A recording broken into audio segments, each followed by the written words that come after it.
Assalamualaikum warahmatullahi wabarakatuh. Waalaikumsalam warahmatullahi wabarakatuh. Selamat pagi teman-teman yang saya sayangi dan saya banggakan, dan Bapak Ferdi Nofri SSIMM selaku dosen di mata perkuliahan kita pada pagi hari ini. Pada kesempatan kali ini, kelompok kami yaitu kelompok 4 akan mempresentasikan materi mengenai suku bunga pinjaman perbankan. Sebelum kami masuk ke materi, izinkan kami untuk memperkenalkan diri.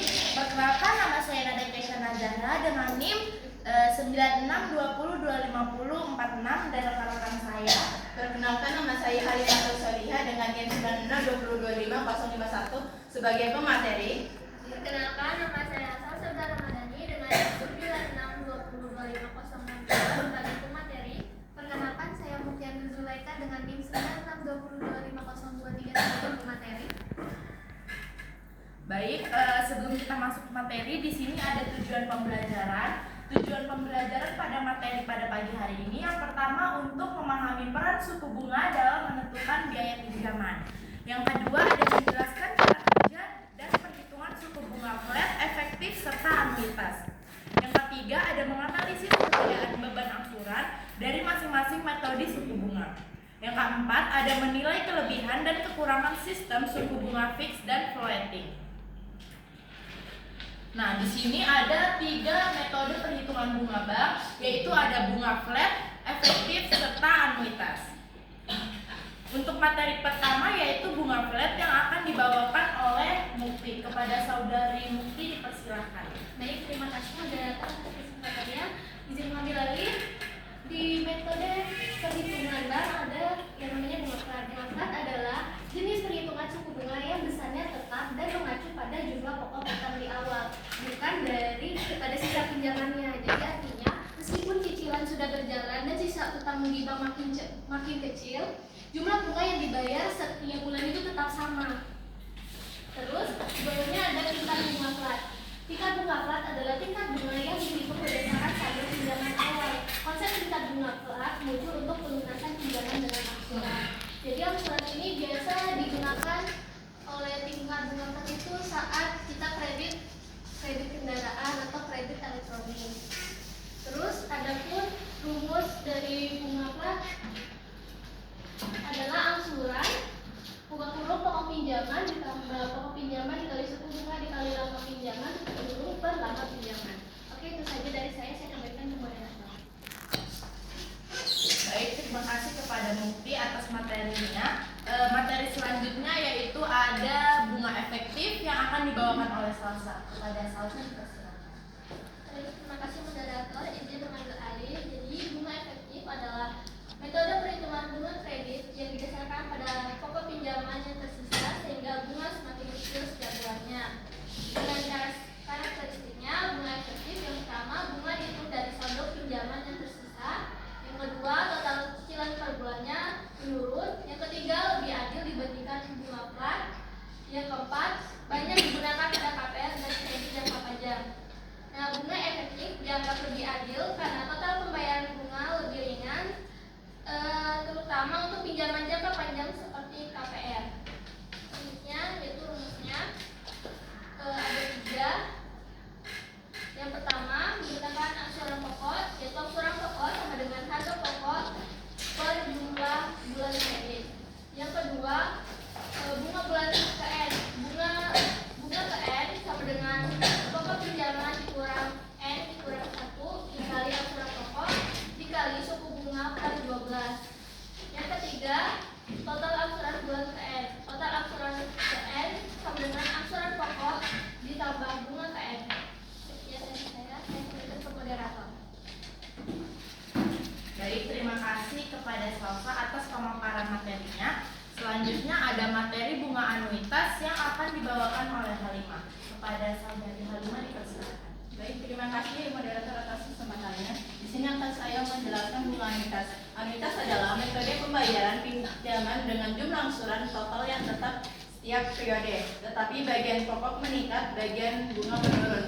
Artinya, setiap bulan kita membayar jumlah angsuran yang sama, tetapi komposisinya berubah. Bagian pokok atau hutang yang kita akan bayar akan semakin besar, sedangkan bunganya semakin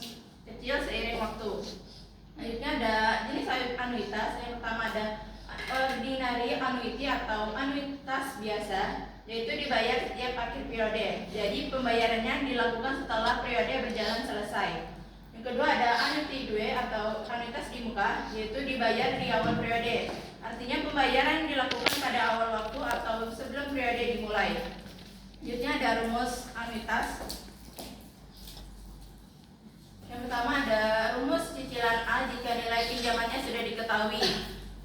Rumusnya A sama dengan PV dikali I per 1 kurang dalam kurung 1 tambah I tutup kurung pangkat min N. PV di sini nilai pinjaman atau present value, I adalah tingkat bunga periode, N adalah jumlah periode.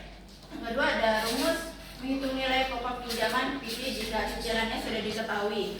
Rumusnya PV sama dengan 1 dikurang tutup kurung 1 tambah I tutup kurung pangkat min N per I kali A. A di sini adalah besar cicilan. Selanjutnya ada komposisi tiap periode, yaitu periode T. Pertama ada bunga T sama dengan I kali S T kurang 1. Kedua ada pokok ke T sama dengan A dikurang bunga ke T. Yang ketiga ada saldo baru sama dengan S T kurang 1 dikurang pokok ke T. T di sini sebagai periode atau urutan waktu, S T kurang 1 di sini saldo yang belum dibayar, pokok T di sini bagian pokok yang belum dibayar pada periode T. Sekian pernyataan dari saya kembalikan kepada Rafa. Baik, terima kasih kepada Kalimah atas pemaparan materinya. Selanjutnya ada berdasarkan jenis dan sifatnya yang akan saya jelaskan sendiri. Di sini suku bunga pinjaman perbankan itu berdasarkan jenis dan sifatnya dibagi menjadi dua, yaitu ada suku bunga tetap atau fixed rate dan suku bunga mengambang atau floating rate. Yang pertama yaitu suku bunga tetap. Nah, jadi suku bunga tetap ini yaitu suku bunga yang tetap sepanjang jangka waktu pinjaman. Nah, tetapi kontraknya ini tidak berubah meskipun kondisi pasarnya itu berubah. Contohnya tuh misalnya seperti teman-teman ini pinjam uang dengan bunga 8% per tahunnya selama 10 tahun. Maka selama 10 tahun itu bunganya tetap 8%. Mengapa? Karena seperti yang saya bilang tadi, suku bunganya itu tetap sepanjang jangka waktu pinjaman atau kontraknya tidak berubah meskipun kondisi pasarnya itu berubah. Nah, kelebihan dari suku bunga tetap ini yaitu kestabilan pembayarannya memudahkan budgeting. Serta kekurangannya yaitu jika suku bunga pasar turun, Anda itu pasti terkunci. Mengapa? Karena pada tingkat yang lebih tinggi biasanya tingkat awal itu lebih tinggi dibandingkan dengan floatingnya. Selanjutnya ada suku bunga mengambang atau floating rate, yaitu suku bunga yang berubah-ubah sesuai dengan acuan pasar atau indeksnya. Contohnya seperti bunga acuan ditambah 2% dan acuan bisa berubah setiap 3 bulannya. Nah, mengapa dia bisa berubah setiap 3 bulannya? Karena bunga acuan ditambah 2% ini termasuk ke dalam investasi kita dalam mengikuti suku bunga acuan. Lalu ditambah dengan margin tetapnya menjadi 2%. Kelebihan dari suku bunga mengambang yaitu kelebihannya jika suku bunga pasar turun, pembayarannya bisa turun juga seiring mulai dengan tingkat yang lebih rendah. Untuk kekurangannya yaitu jika suku bunga pasar naik, pembayarannya otomatis ikut naik sesuai dengan perencanaan keuangan jadi lebih rumit karena variabilitasnya. Selanjutnya ada materi soal mudah yang akan dibawakan oleh Salsa. Kepada Salsa dipersilakan. Jadi soal mudah yaitu Pak Budi meminjam uang di bank sebesar 10 juta rupiah dengan bunga flat 10% per tahun selama 2 tahun. Hitunglah angsuran per bulan yang harus dibayarkan Pak Budi. Jadi diketahui pokok pinjamannya yaitu 10 juta rupiah dengan suku bunganya 10%, kita ubah menjadi desimal menjadi 0,1. Dengan lama pinjaman yaitu 2 tahun, kita ubah jadi bulan jadi 24 bulan. Ditanya angsuran per bulan yang harus dibayar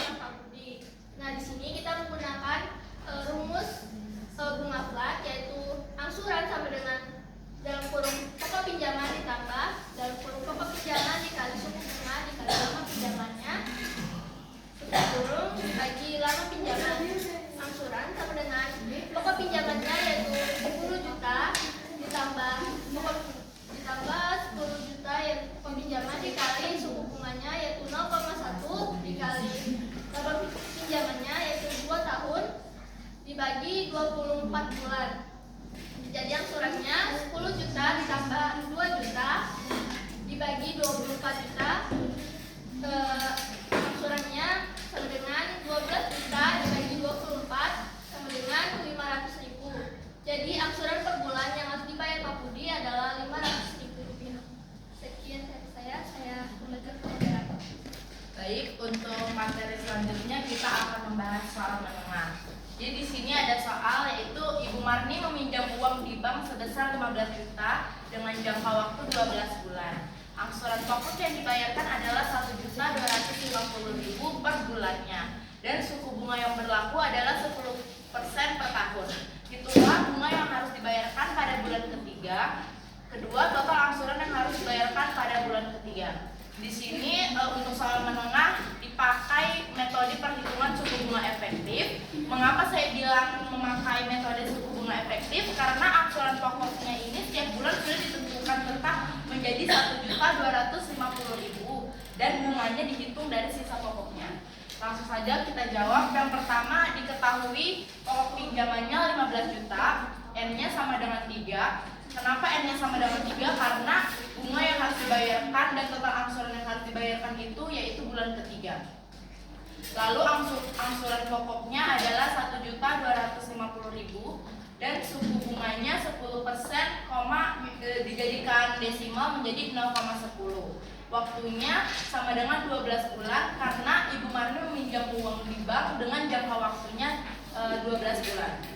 Ditanya berapa besar bunga yang harus dibayarkan pada bulan ketiga dan berapa total angsuran yang harus dibayarkan pada bulan ketiga. Yang pertama kita menghitung bunga bulan ke N-nya.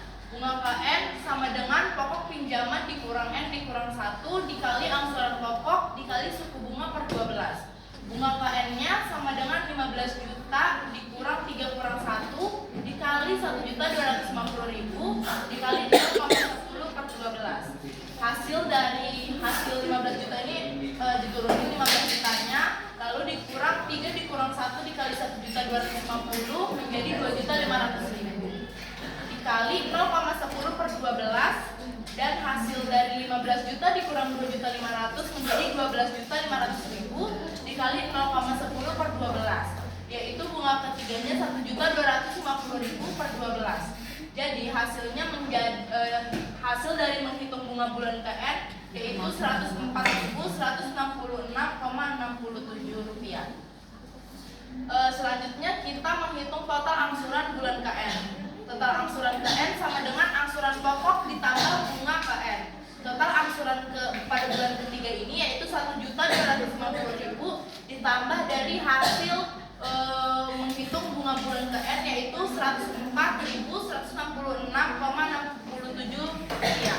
Jadi total angsuran pada bulan ketiga yaitu 1.364.166,67 rupiah. Jadi bunga yang harus dibayarkan Ibu Marni pada bulan ketiga adalah 104.166,67 rupiah dan total angsuran yang dibayarkan pada bulan ketiga adalah 1.354.166,67 rupiah. Baik, segitu saja materi yang dapat saya sampaikan. Selanjutnya ada materi soal sulit yang akan dijelaskan oleh kepada saudari Mufti. Dipersilakan. Oke, terima kasih moderator. Izin menjelaskan soal sulit. Di mana pertanyaannya, Ibu Rina meminjam uang di koperasi sebesar 50 juta dengan suku bunga anuitas 12% per tahun. Ia berencana melunasi pinjaman tersebut dalam waktu 3 tahun. Selanjutnya, hitunglah cicilan bulanan yang harus dibayar Ibu Rina. Yang kedua, setelah membayar selama 18 bulan, Ibu Rina ingin melunasi seluruh sisa pinjamannya. Jadi berapa sisa pokok pinjaman yang harus dibayar Ibu Rina? Jadi kita cari dulu diketahuinya di mana PV atau present value-nya adalah 50 juta, I-nya 12% per tahun per 12 bulan karena di 1 tahun itu 12 bulan. Terus sama dengan 12%-nya kita ubah ke desimal menjadi 0,12 per 12, jawabannya adalah 0,01. Lalu M-nya 3 tahun dikali 12 bulan. Kenapa 3 tahun? Karena ia berencana melunasi pinjamannya dalam waktu 3 tahun, baru dikali 12 bulan yaitu 1 tahun itu sama dengan 36 bulan. Terus ada N sisa. N sisa ini adalah 36 bulan dikurang dari 18 bulan, yaitu sama dengan 18 bulan. Jadi di N ini akan dipakai untuk soal yang pertama, yaitu perhitungan cicilan bulanan. Terus yang di N sisa kita pakai untuk di pertanyaan kedua, yaitu menghitung sisa pokok pinjaman.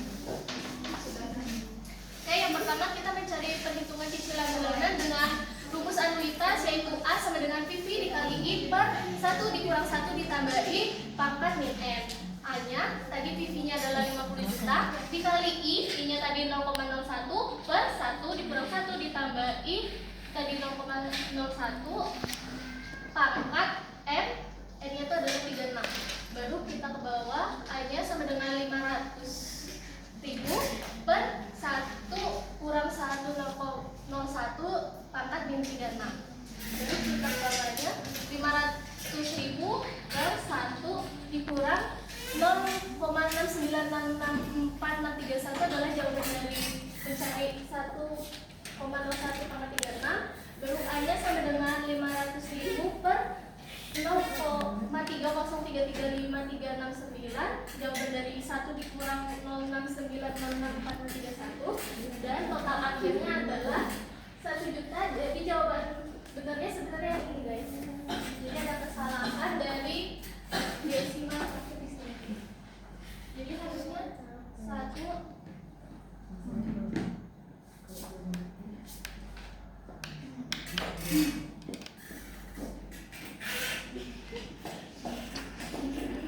Jadi A-nya adalah 1.648.257,58. Terus kita cari untuk pertanyaan kedua, yaitu menghitung sisa pokok pinjaman setelah 18 bulan. Kita menggunakan rumus PV sisa sama dengan A dikali 1 dikurang 1 ditambah I pangkat N sisa per I.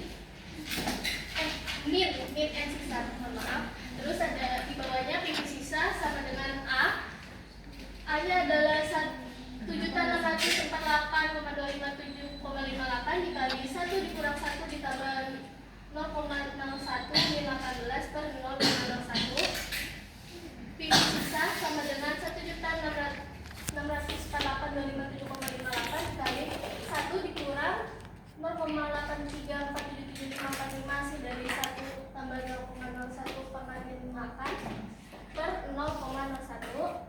Terus ini sisa sama dengan 1.648,257 dikali 0,165224555 hasil dari ini per 0,01. Terus PV sisa dikali 1.648,257,58 dikali 16,522,455. Hasil akhir PV sisa adalah 27.233.000.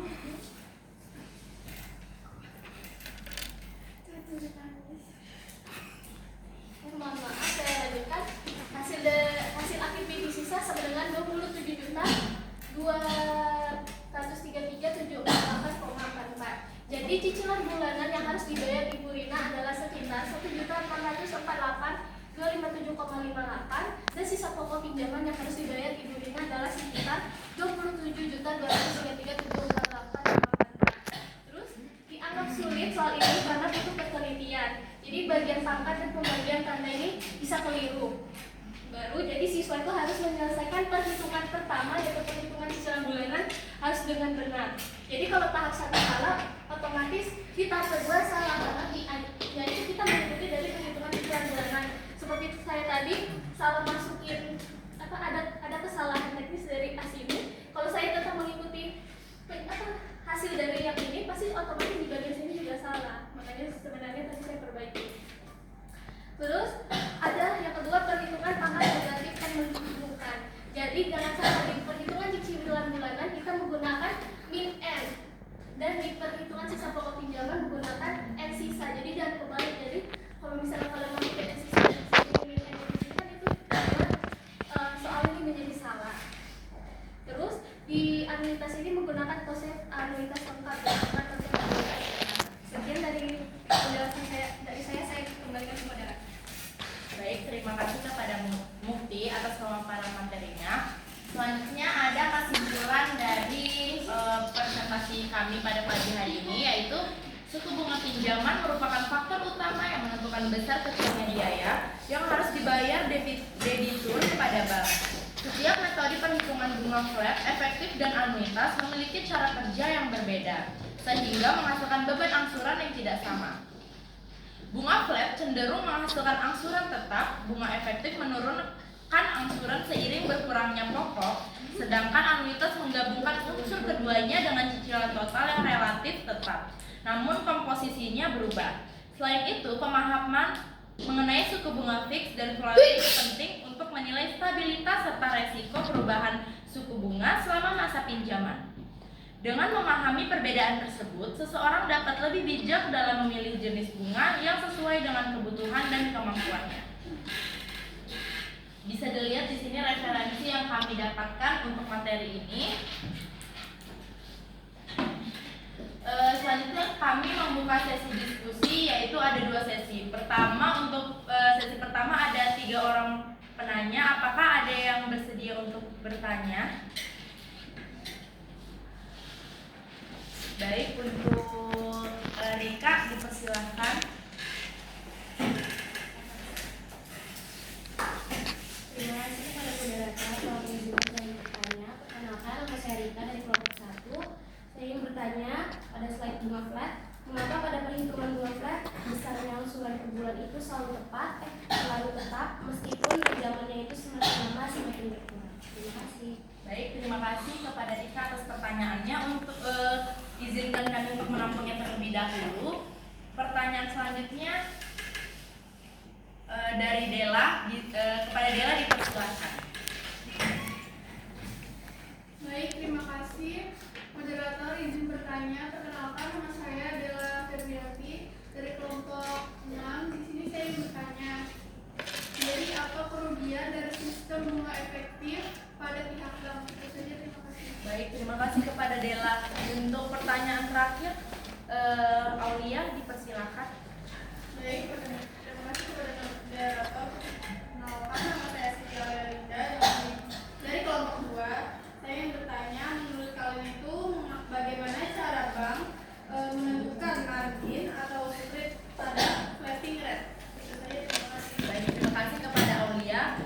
Sebelumnya izinkan kami untuk berdiskusi sebentar terlebih dahulu.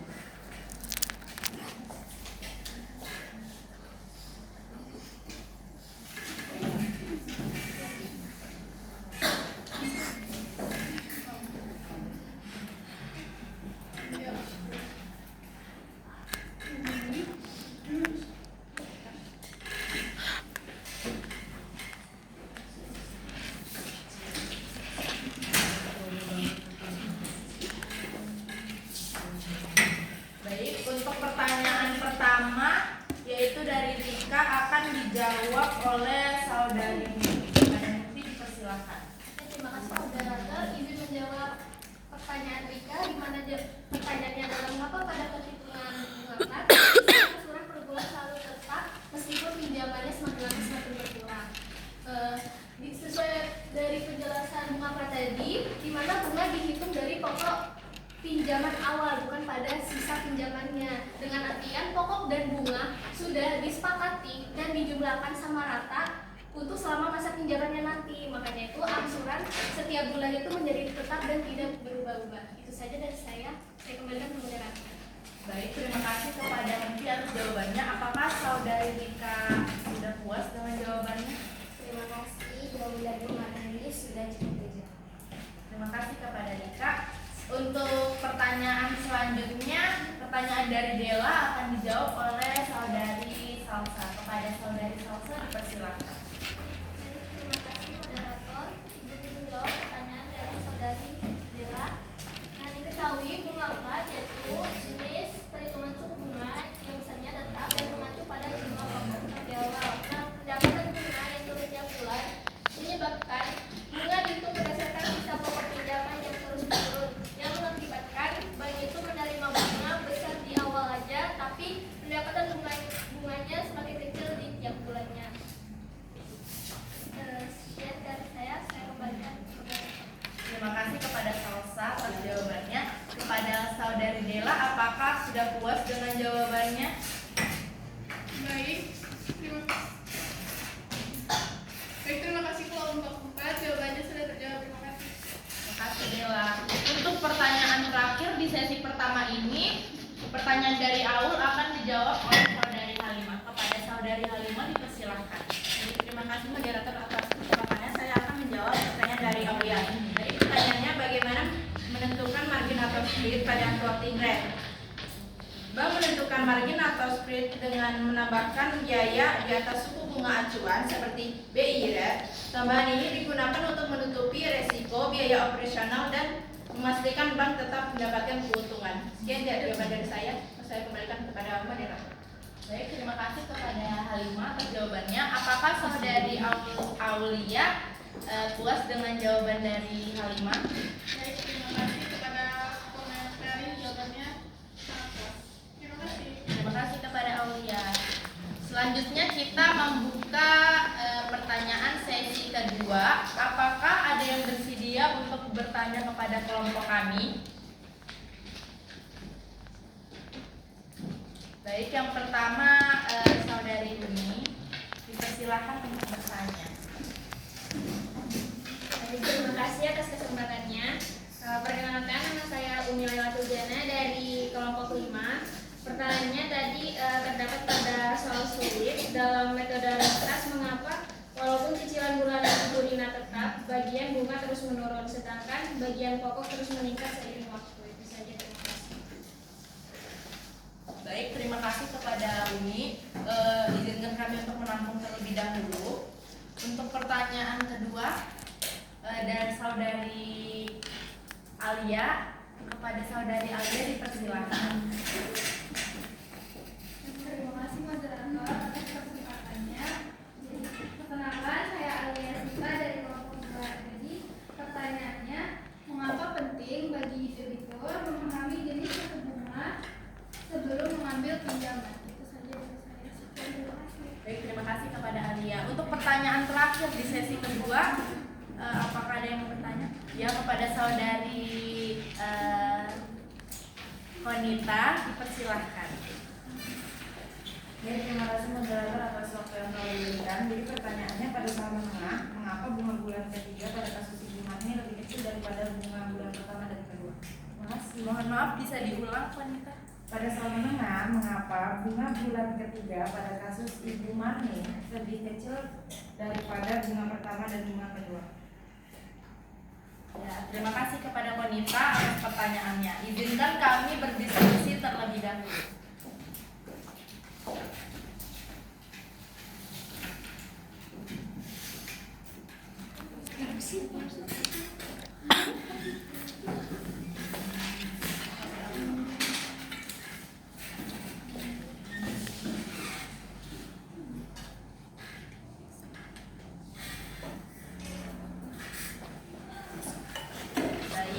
Untuk pertanyaan pertama dari Umi akan dijawab oleh saudari Mukti. Kepada saudari Mukti dipersilakan untuk menjawab. Baik, terima kasih moderator. Izin menjawab pertanyaan Budi dari dalam metode anuitas soal sulit. Mengapa walaupun cicilan bulanan Bu Rina tetap, bagian bunga terus menurun, sedangkan bagian pokok terus meningkat seiring waktu. Jadi di cicilan anuitas ini dirancang agar total pembayaran per bulan tetap, namun perhitungan menyesuaikan saldo pokok yang tersisa. Di awal pinjaman saldo pokok masih besar, di mana masih 50 juta kan, dan bunganya juga besar sebesar 0,01. Ya 0,01. Terus seiring pembayarannya berjalan, saldo pokok menurun karena bunga dihitung berdasarkan saldo negara, maka bunga juga makin kecil.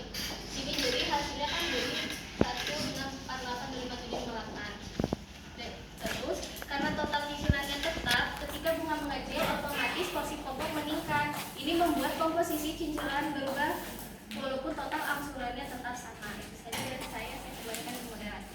Baik, terima kasih kepada Mukti atas jawabannya. Kepada saudari ini, apakah jawaban dari saudari Mukti berkenan di hati Anda? Baik, terima kasih atas jawabannya. Jawabannya sudah terjawab. Jawabannya sudah terjawab. Baik, terima kasih kepada Umi. Pertanyaan pertanyaan dari Alia, yaitu pertanyaan kedua, akan dijawab oleh Halimah. Kepada saudari Halimah. Baik, terima kasih moderator atas kesempatannya. Saya akan menjawab pertanyaan dari Alia. Tadi pertanyaannya, mengapa penting bagi debitur memahami jenis suku bunga sebelum mengambil pinjaman? Jadi, karena setiap suku bunga menghasilkan total biaya pinjaman yang berbeda. Dengan memahami perbedaannya, debitur bisa memilih jenis pinjaman yang paling sesuai dengan kemampuan membayar dan resiko yang mau ditanggung. Sekian jawaban dari saya berikan kepada moderator. Baik, untuk saudari Alia, apakah jawaban dari saudari Halimah memuaskan? Ya, terima kasih moderator atas kesempatannya. Jawaban dari pemateri sudah cukup terjawab. Baik, terima kasih Alia. Untuk pertanyaan terakhir, yaitu dari Konita, akan dijawab oleh saudari Salsa. Kepada saudari Salsa dipersilakan. Terima kasih moderator atas kesempatannya. Ini saya akan menjawab pertanyaan dari saudari Konita, yaitu mengapa bunga bulan ketiga pada kasus ibu hamil lebih kecil daripada bunga bulan pertama dan bulan kedua. Nah, dalam bunga efektif, bunga dihitung berdasarkan sisa pokok pinjaman melalui angsuran pokok yang tetap, sehingga sisa pokoknya semakin kecil. Karena dasar perhitungan bunga mengecil, maka bunga bulan ketiga lebih kecil dibandingkan bulan-bulan pada sebelumnya. Jadi itu aja jawaban dari saya. Sekian dari saya kembalikan ke moderator. Baik, terima kasih kepada Salsa atas jawabannya. Kepada Konita, apakah jawaban dari Salsa memuaskan? Terima kasih telah menjawab pertanyaan saya. Jawaban cukup memuaskan. Terima kasih. Terima kasih kepada Konita. Baik, segitu saja pemaparan materi dari kelompok kami, yaitu kelompok 4. Kurang lebihnya mohon maaf. Wassalamualaikum warahmatullahi wabarakatuh.